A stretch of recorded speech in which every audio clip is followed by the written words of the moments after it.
3 cards still left in hand. One, it's a Korvold, Fakehurst King. Comes in, sacrifices the Witch's Oven, of all things, making the Korvold a 5/5. Greetings, everyone. I am glad to be here, and I am glad that you are here. Today's jank is in Historic, and boy, oh boy, is it wild. All right. The first thing you're going to notice here is that the curve is all over the place. And typically, one of the most important things about deck building, and it doesn't take you too long to learn this, is you got to straighten out your curve. If you have a wild curve, things tend to not go well for you. And we'll find out if we can get away with it this time. Because our curve is this way on purpose. I both recognize and appreciate that we might be getting into a lot of trouble here. But the thing we're trying to accomplish is Thran Temporal Gateway. What is Thran Temporal Gateway? Legendary artifact for 4. You can pay 4, put a historic permanent from your hand onto the battlefield. So, specifically, we want to try and get things like Zetalpa, Primal Dawn, 4/8 flying double strike vigilance, trample, indestructible onto the battlefield. But to a lesser extent, some Ugin the Ineffable wouldn't hurt, nor would God-Pharaoh statue. And I mean, in fairness, Elspeth Conquers Death can also come down for 4 and be uncounterable, because of course this is an ability. Well, not strictly uncounterable. You'd have to be able to counter the ability. But that's a lot harder to do than just countering a spell. And you get a little bit of a discount, but that's just not that many things, right? That's not a lot of payoffs here. It's only 2, 4, 5, 6 payoffs for the Thran? Well, surely you can do better than that. And yeah, here we are. We're a Karn the Great Inventor, or Great Creator deck. And so in the side, we've got things like Parhelion, Platinum Angel, Meteor Golem, Immortal Sun, God-Pharaoh Statue, Golos, Tireless Pilgrim, that are all really good things to put into play with Thran. And of course, Golos, maybe it doesn't look real exciting, but when you get Golos onto the battlefield, you go and fetch Cascading Cataracts. So pay 5, tap it, add 5 mana in any combination of colors. So then you can add 1 of each color. As long as we've got an extra couple of mana, you can just start activating Golos because you have the Cascading Cataracts, right? So even the Golos, kind of a bomb here. That said, the rest of the deck is just built around trying to stall out the game, and that's why our curve is kind of all over the place. Is all of our key cards, the Karns, the Thran's Gateway, and of course an extra Karn or Thran's Temporal Gateway in the side means we only have to have 2 in the main, because we have 2 in the main here, and then 4 Karns, meaning we can go and get the other one out of the side. So we have essentially 7 copies. So rest assured, we should see some of them. But then, you know, some Karn Sign of Urza. Since we're all an Artifact Synergy deck, the Karn Structs are big, but also card advantage. And the rest of it, 4 Wrath of Gods, 3 Shatters, 2 Realm-Cloaked Giants. Yeah, we're looking to sweep the board early and often. Beyond that, the Elspeth Conquers Death just to get rid of hard-to-remove threats, as well as the Banishing Lights in similar fashion. We have the Birth of Meletis to make sure we don't miss any land drops, the Mind Stones to get us accelerating into our 4-mana plays as soon as possible, Mazemind Tomes for scrying and card advantage, and then, of course, just a 1 of Dawn of Hope, primarily because I haven't been able to play Dawn of Hope nearly as much as I would like, and I love this card so much. Not just the art, the whole card, everything about it I love. So we're going to go ahead and play it today. As far as the rest of the deck, there isn't much else to talk about outside of the mana. 3 Castle Ardenvales, 17 planes, that's 20, and 4 means we're only a 24 land deck. But with the 4 Birth of Meletis, the 4 Mind Stone, I think that's more than enough for what we're trying to accomplish here. A couple of Cryptic Caves in case we flood out too hard, and a Labyrinth of Skophos to Mazemind our opponents and slow them down if we find ourselves in a situation where that would be profitable. Other than that, let's get to some gameplay, shall we?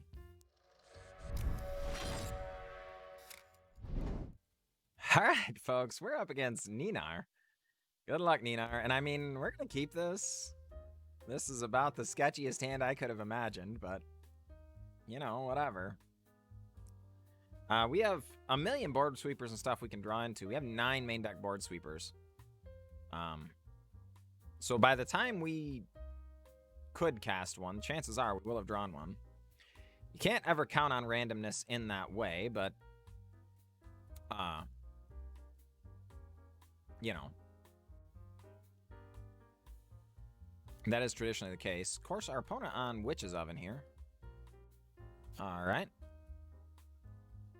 Well, let's just develop our mana as robustly as is possible. We're just gonna go to town and pray they don't have whatever that's called, Maelstrom Pulse, to get these Mind Stones. That would be terrible.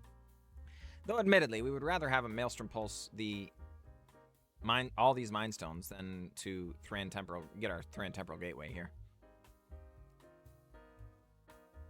All right, Mayhem Devil. Darn it, folks. Not only do they always get the Witch's Oven and the Cauldron Familiar together, they also always get the Mayhem Devil. We need a board sweeper in the worst possible way, or we are super dead. Well, we're going to kill the Mayhem Devil here. It feels bad, honestly, but you know, you got to do what you got to do, and we have to do this thing. We are absolutely dead if we do not. This combination, absolutely insane.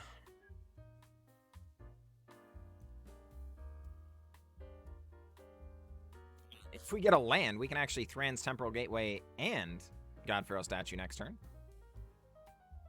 We get it.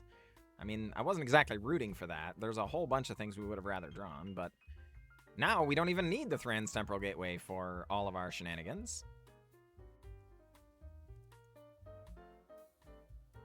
Oh, darn it. We did the wrong thing there. It was supposed to be this. And, of course, we are doing it now. We get an extra point of damage for doing it now. Yes, we can flash this in at instant speed, so we could do it on their end step or something if we wanted to, but there's no reason to give them an opportunity to cast something because, of course, they would probably like to wait until the end of the turn to see, oh, what are they going to get? Maybe we'll use a removal spell. And, of course, the God-Pharaoh statue says your spells cost a lot more. They probably can't use a removal spell now.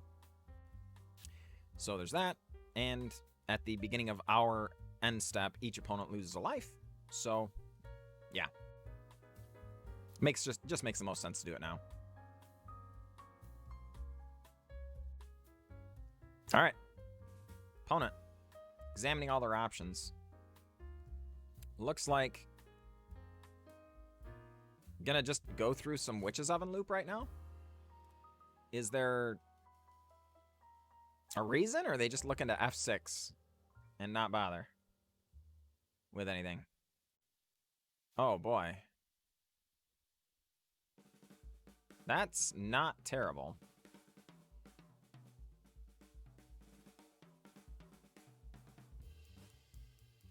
Yeah, we're gonna do this. Our opponent gets to make a food. What? They don't? There is just no way that wasn't a mistake, folks. Because they could have made a food with the Gilded Goose and then be able to brought back their Cauldron Familiar with it and kept doing the loop every turn, right?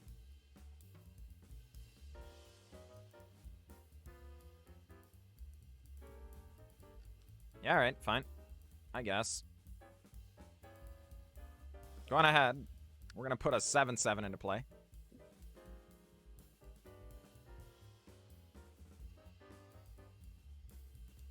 Ninar, carefully considering their options, goes with a Fabled Passage.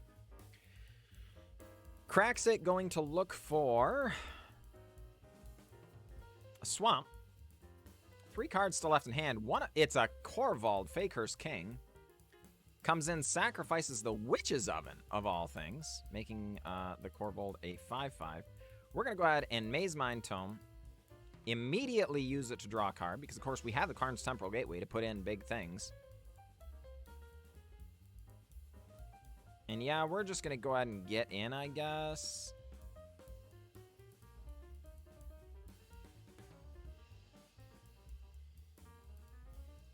We're going to hold on to the land. No. This is fine. We're going to play the land. We'll crack a Mind Stone if they have a discard effect.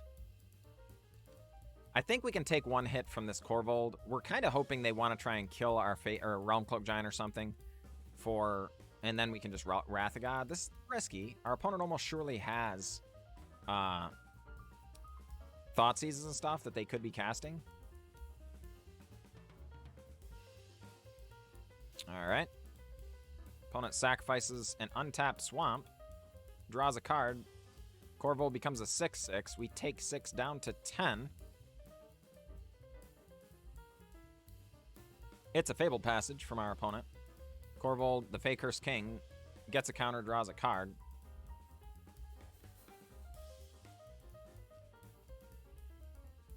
Forest comes into play. Opponent now has a Mayhem Devil. Sure. And tries to pass the turn. We're going to... let's just cash in a Mind Stone here, I guess. Oh, shoot. I forgot about the Mayhem Devil. We should have done this in response. Yeah, that was a mistake.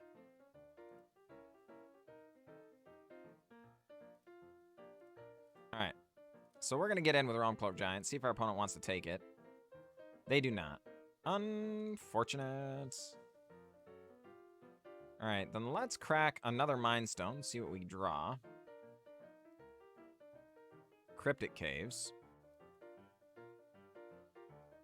Yeah, fine. Let's just go ahead and sweep the board. Cast a Mind Stone. We're going to be able to draw a card with Mazemind Tome here. Opponent loses another life down to 12. Score now 12-9 in Ninar's favor. They have Citadel. Oh, my word. What does the top of that library look like? Well, looks like it's probably got a land on it. We draw a card with Mazemind Tome. It's a Wrath of God. Well, we're going to crack this Mazemind Tome for another card. It's a Plains. Wow, folks, we are not drawing into any of our cards. None of them here. Going to try another card with Mazemind Tome. It's still a land. And we're going to wait. I guess we can crack both Cryptic Caves and Mind Stone here, but it'll leave us without any mana. There's no reason to give our opponent that information. And we also don't know what our opponent's going to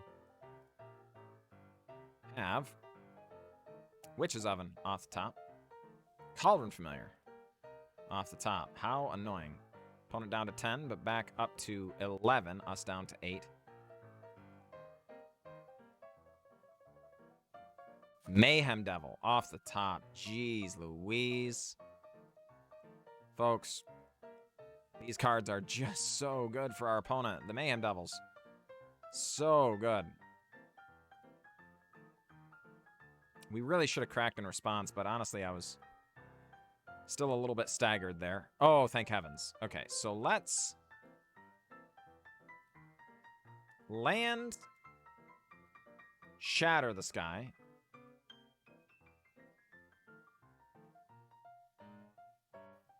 Opponent going to sacrifice Mayhem Devil. Or sacrifice the Cauldron Familiar.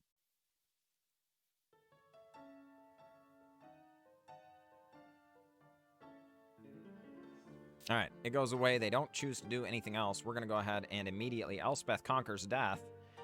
That Bolas' Citadel out of here.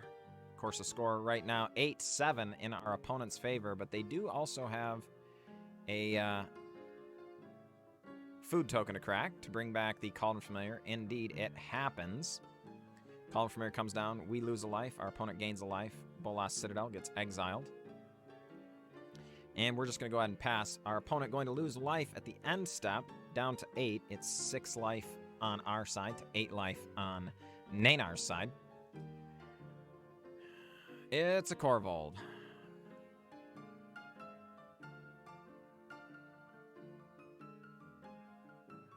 That's really unfortunate. All right. Yep. Korvold, the Fakehurst King, enters the battlefield or attacks, sacrifice a permanent.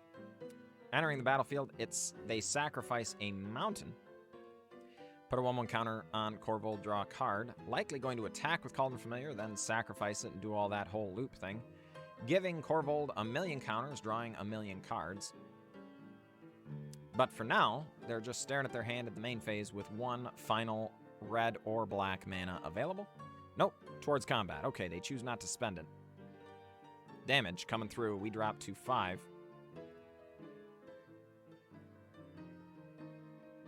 Yep.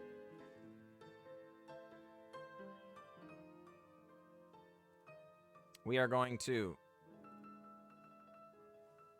use Mazemind Tome to draw a card. Since it's our 4th counter, we gain 4 life, and it gets exiled for our first one, of course. It's just a Plains. Folks, we are down to 34 cards left in library. We have yet to see any of our Karns, either version of Karn, for the record. It's our only other copy of Thran Temporal Gateway, unfortunately. All right, so let's use Mazemind Tome, draw a card. Another Shatter.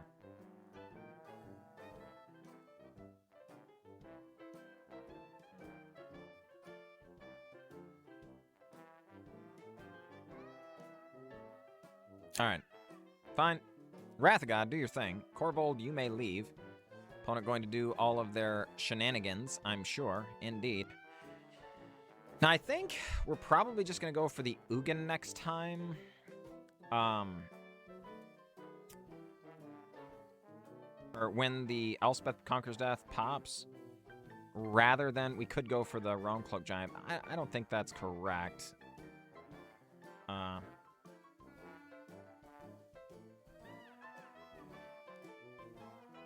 Alright, Called Familiar doing its thing, but I'm surprised. It seems like our opponent might have wanted to draw the extra card there, because they're going to have creatures to sacrifice to Witch's Oven, one would assume. Get back this Called Familiar. I guess maybe our opponent's just actually thinking about trying to scoot that last couple of points of damage. Would not be surprised there, I guess.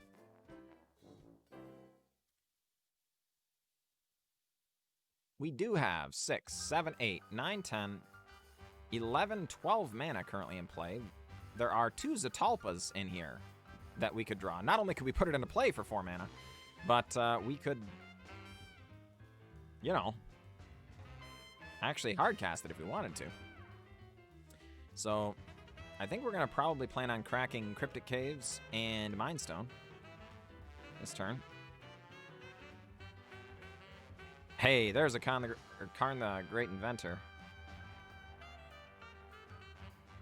Cryptic Caves. Gonna go away. Another Wrath of God. Alright. It's Ugin. Going to come down with a Loyalty.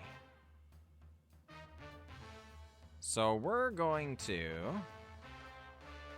start with Karn the Great Creator, because they can't use Witch's Oven while this is on the battlefield. The passive of Karn the Great Creator is activated abilities of artifacts your opponents control can't be activated, so they cannot go through the Witch's Oven loop now. So we're going to Shatter the Sky. Yep. Nanar probably thinking right now, oh, okay, let's use our Witch's Oven, only to realize, oh, crud, we can't. Indeed, they try and hover it, and they're like, oh, crud, oh, no, we can't. So now they go for the Woe Strider. Going to do some scrying in lieu of Witch's Oven loop, which is reasonable. That's a fine thing to be doing.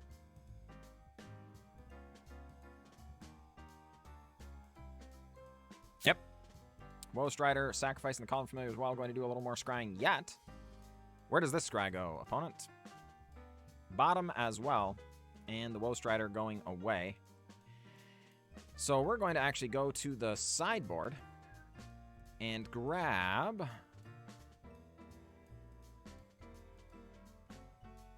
it could just be Platinum Angel our opponent hasn't shown the ability to remove it. But I think we're just going to go after... Well, no, let's... This is tough, folks. This is tough. I guess...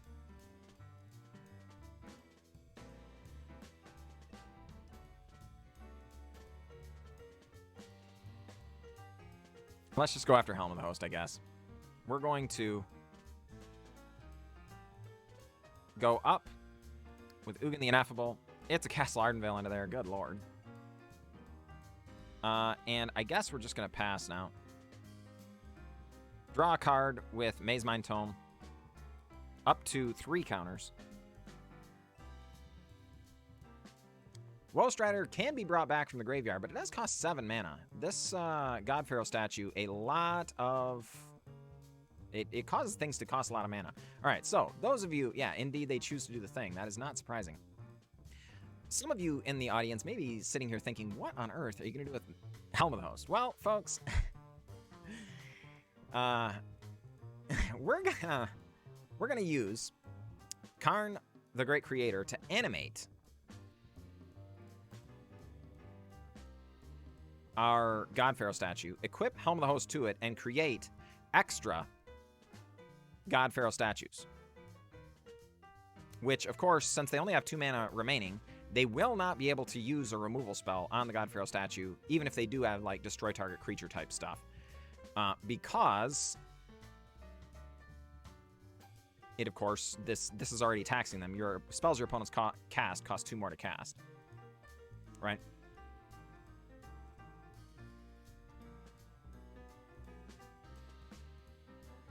So we're going to God-Pharaoh statue. Becomes a 6/6. We're going to Helm of the Host, create another one. This is likely somewhat discouraging to our opponent. We're going to go ahead and make a copy of God-Pharaoh statue, and our opponent, Nanar, is going to scoop it up. Good game, Nanar. Good game. That, honestly, folks, I'm not going to say that that game went according to plan. It really didn't. We really wanted to see Karn the Great Creator or something earlier in the game. We have 4 of them in the deck, and throughout the whole first half of the game, or first half of our deck, we didn't have any, right? But we were able to just kill time. We cast 1, 2, 3, 4, 5 of our 9 board sweepers. And we also fired off an Elspeth Conquers Death. We had 2 more in hand, as it turns out. You know, that's part of why we talked earlier about this deck not having a great curve and how that may or may not be okay. The reason we feel like it would be, and so far it's been bearing out, is that we have such powerful 4-drops that these things totally change what the game is about when they happen. So that said, Nanar, good game. It was an honor. All right, folks. We are up against the Big Dane 82. Good luck, the Big Dane. And yeah, I think we'll keep this. I don't think this is insane, but, you know, we have Mazemind on 2. And then if we draw a land's great. If not, we have a couple of Birth of Meletis to go and get them. So theoretically, next turn we can fire off a Birth of Meletis, get a Plains, make our land drop, fire off another Birth of Meletis, right? So it's... Oh my gosh. Our opponent is being very, very mean. But fortunately, we did draw a land anyway, so no harm done. We get to play a Mind Stone, get a Birth of Meletis down anyhow. And we're not actually even set back. Our game plan didn't even actually change there. We just... The only thing that is different now is our opponent knows that we have a Plains when we would have been able to conceal the fact that we had a Plains in our hand. So, not a big deal. But, you know, our opponent playing Bant over there. Casts an Uro, gains some life, puts a land on the battlefield. It's a Fabled Passage. Fair enough. we're going to go ahead and cast, I guess, a brand new Birth of Meletis. Going to go search our library for another Plains. Pop that down onto the battlefield and pass the turn. Next turn, we are likely to cast this Ugin and kill Mirari's Wake. Also not going to think about that or look back in any way. Not a card you can allow to hang out. Mirari's Wake, terrifying, terrifying magic card. Holy cow. But we still have a Planeswalker left over. Our opponent casts another Uro. We were worried they were just going to slam an Elspeth Conqueror's Death, which would be really annoying. Immediately gets our Ugin. We don't get to get the additional card advantage off of it. We would like to be able to plus. That would be really nice. Wow. That's actually not bad for us at all, opponent. Our opponent doesn't know this, but we didn't have anything to do anyway. So they just actually put a couple of loyalty counters onto Ugin. Now, it could be that they just wanted to advance their own mana base. They're going to Elspeth Conqueror's Death at this time anyway. So nothing... No! Wow! Opponent! Yeah, they gave us the loyalty counters to be able to kill their Mirari's Wake.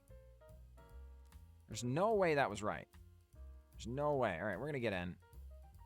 Let's cash in a Mind Stone here first, because we have a couple of 4-drops we'd like to cast if we get them. Let's cash in a Cryptic Caves, I guess, because we have a couple of 4-drops we would like to cast. Darn it. No, not the Board Sweepers. Those are not the ones. Folks, we don't have that many lands in the deck, all things considered. We did have 2 Birth of Meletis, so I recognize and appreciate that our land count is going to be inflated a little bit. But, okay, that's good. We are pleased about that. Let's, yeah. Go ahead and get in. We're just going to plan on making another Castle Ardenvale here. Nope. We're going to be removing Brazenbower. Oh.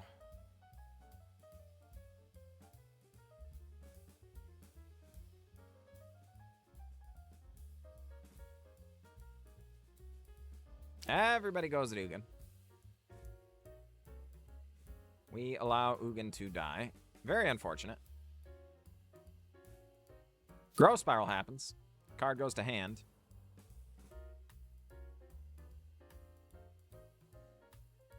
Looks like Uro's coming back? Sure.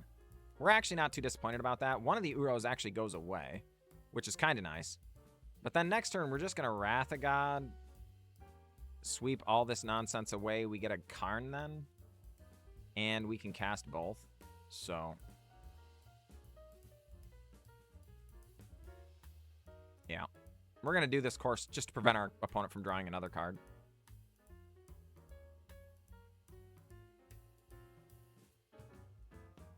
All right, Karn, the Scion of Urza. I'm going to go ahead and tick up. Not a huge deal. There's a Banishing Light and a Plains. Opponent, of course, going to give us the Plains. Karn Scion of Urza basically reads, make your land drop every turn, occasionally get a really good card, right? Opponent, that is annoying, but that is not a big deal for us. Just gonna shoot the Karn, I guess.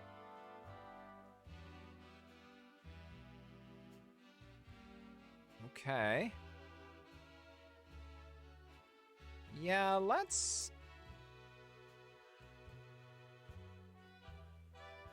Mind Stone.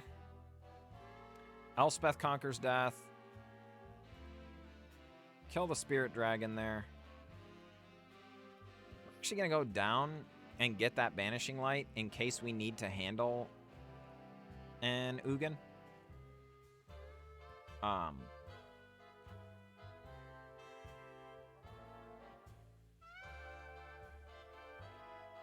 Yeah, I think this is fine. If nothing happens, we're just gonna crack the Mind Stone, draw a brand new card. We don't need as much mana as we have. We even have the Thran's Temporal Gateway here.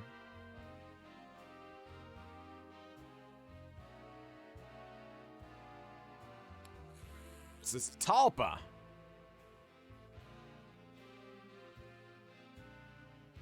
Alright, so they might have counter magic. So we're actually going to do it like this. Okay. Get a plus, see what we get. It's a Wrath of God. Opponent clearly doesn't have a whole lot of creatures, so doesn't care about that. We're just going to wait, because we're going to put Zetalpa in on their end step.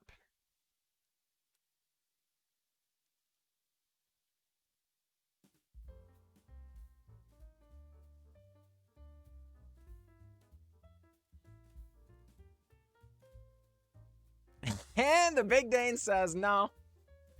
No, we're done. Indeed. GG, the Big Dane. GG. I'm surprised they didn't at least let us see what it was going to be. Because they probably assumed it was going to be Big Ugin.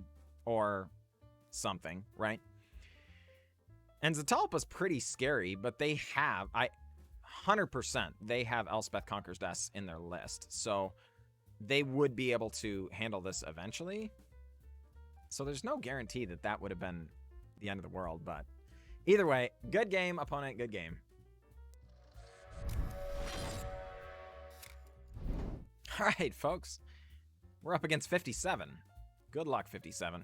Yeah, we're going to go ahead and keep this hand. We have Mind Stone. Shatter the Sky, Realm-Cloaked Giant for later. Card advantage for...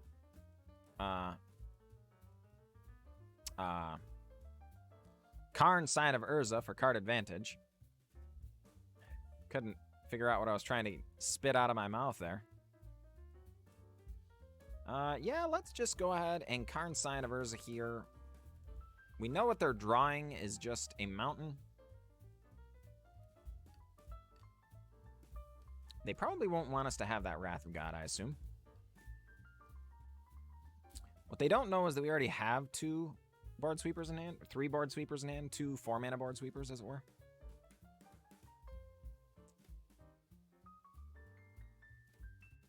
All right. Ironcrag Feet? Our opponent is all in on getting Muxus, folks. Wild. All right, let's go up, see what we draw here. God-Pharaoh statue and a Birth of Meletis. Opponent says, yeah, you can have that Birth of Meletis. If we do this, yeah, no, we can't. Unfortunately, we're going to do the more mana efficient thing and just cast off.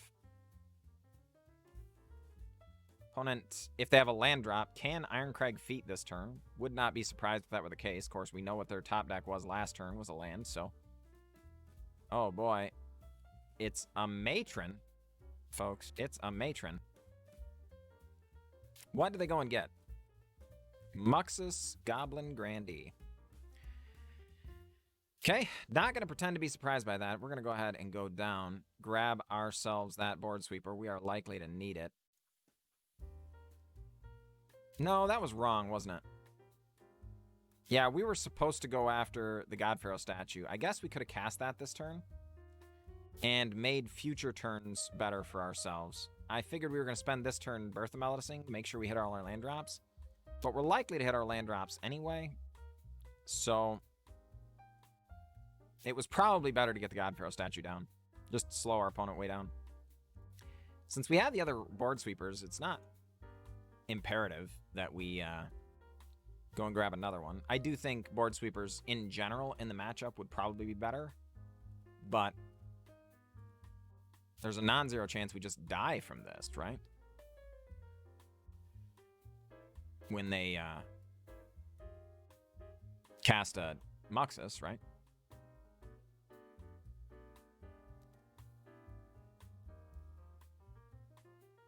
Opponent goes, gets a Krenko, Mob Boss. Can't activate it because, of course, they have 76. Wow, they leave the Karn around? That can't be right. We're going to go and get ourselves a statue. And then sweep the board.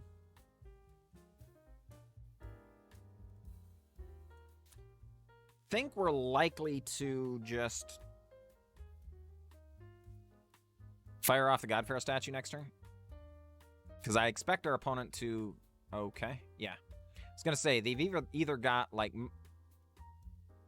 Muxus, or they've got Krenko and a Lord or something like that. So they could maybe Goblin War Chief and Krenko or something like that would, you know, was kind of what we were guessing would happen.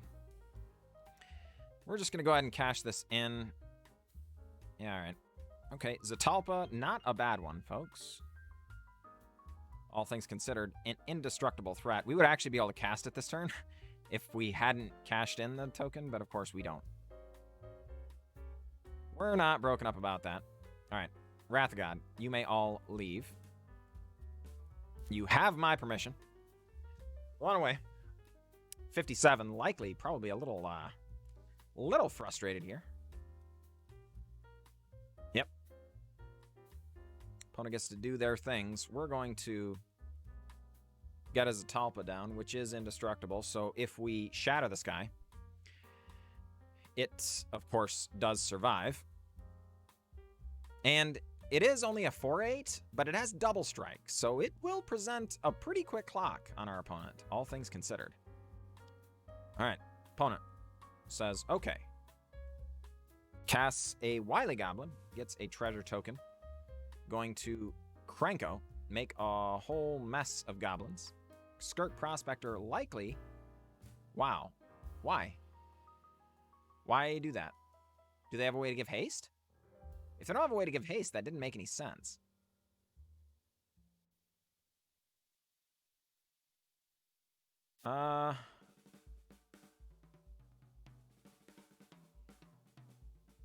Yeah, I don't agree with that at all. I think that was wrong.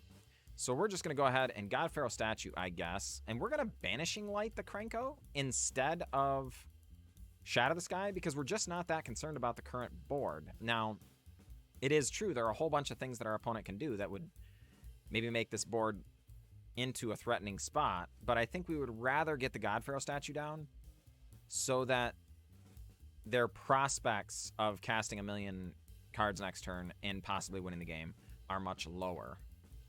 Yes, they could make a fairly insurmountable board position, deal a lot of damage or something. If they just drew another Muxus randomly off the top, that would be discouraging because we've already killed 2. But, and how many? Just 2 matrons? Yeah, okay. Yeah, I think we will sweep the board here, right? We get to draw a card for our troubles. Opponent loses a couple of Skirk Prospectors. And without the Skirk Prospectors, it's much, much harder to pay for the God-Pharaoh statue tax. We're, of course, going to actually just start ticking down with Karn and making Karn Strucks so that if they are somehow able to exile Zetalpa, I don't know how that would be. They would, you know, we have another individually lethal threat. I don't have any concept of how 57 would handle Zetalpa this turn, but you know, you play around what you can, I guess. You know what I mean? You know, if you have the opportunity to play around it, it's statistically incorrect to not play around it, I guess, right? All right, good game, opponent. Good game.